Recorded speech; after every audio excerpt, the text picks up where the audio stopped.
ରାଜୁ ରାତି ବହୁତ ହେଲାଣି, ଶୋଇବୁ ଚାଲ।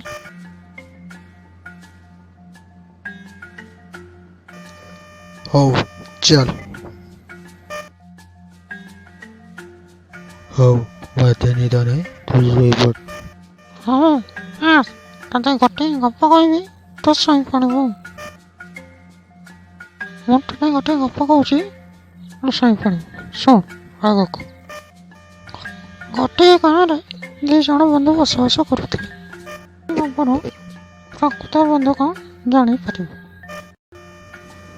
ମୋ ନାଁ ରାଧୁ।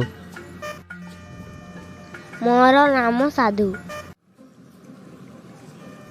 ଚାଲ ଜଙ୍ଗଲକୁ ଫଳମୂଳ ଜାଳେଣି ସଂଗ୍ରହ କରିବାକୁ ଯିବା। ଘରେ ତ ଜାଳ ସରିଯାଇଛି,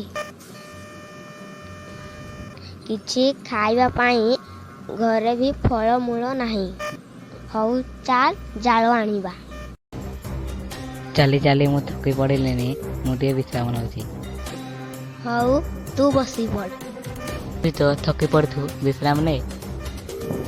ଏତେବେଳ ହୋଇଲାଣି, ସନ୍ଧ୍ୟା ହେଇଯିବ। ତୁ ଏଠେ ବସିଥା, ମୁଁ ଯାଉଛି ଜାଳ ଖୋଜିବାକୁ। ମୁଁ ଆଜି ତୋତେ ଖାଇବି, ତୋତେ ଛାଡ଼ିବିନି। ହି ହା ହା ହା ହା, ତୋତେ ଆଜି ଛାଡ଼ିବିନି, ଖାଇଦେବି। ହି ହା ହା ହା। ହେ ଭଗବାନ, ଏଇ ଭୂତଟା ତ ମୋତେ ଖାଇବା ପାଇଁ ବସିଛି। ମୁଁ ଏବେ କ'ଣ କରିବି? ଏବେ ମୋ ସାଙ୍ଗ ପାଖକୁ ଯାଇପାରିବିନି। ଏ ଭୂତଟା ତ ମୋତେ ଖାଇଦେବ। ମୁଁ ପଳାଏ ଆଉ। ହା ହା ହା ହା ହା ହା ହା ହା ହା। ସେ ତ ମୋ ପାଖକୁ ଆସିଲାନି। ଏ ଭଗବାନ,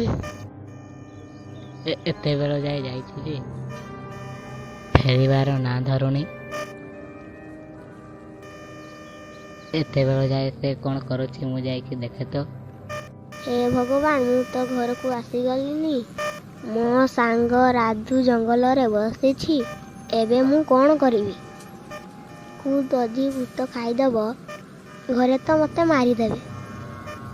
ହେ ପ୍ରଭୁ, ତାକୁ ଏବେ ବଞ୍ଚାଇ ଦିଅ। ତ ବନ୍ଧୁ କ'ଣ ଜାଣିଲୁ? ଆଜି ଏତିକି ଗପ ଥାଉ, କାଲିକି କହିବି।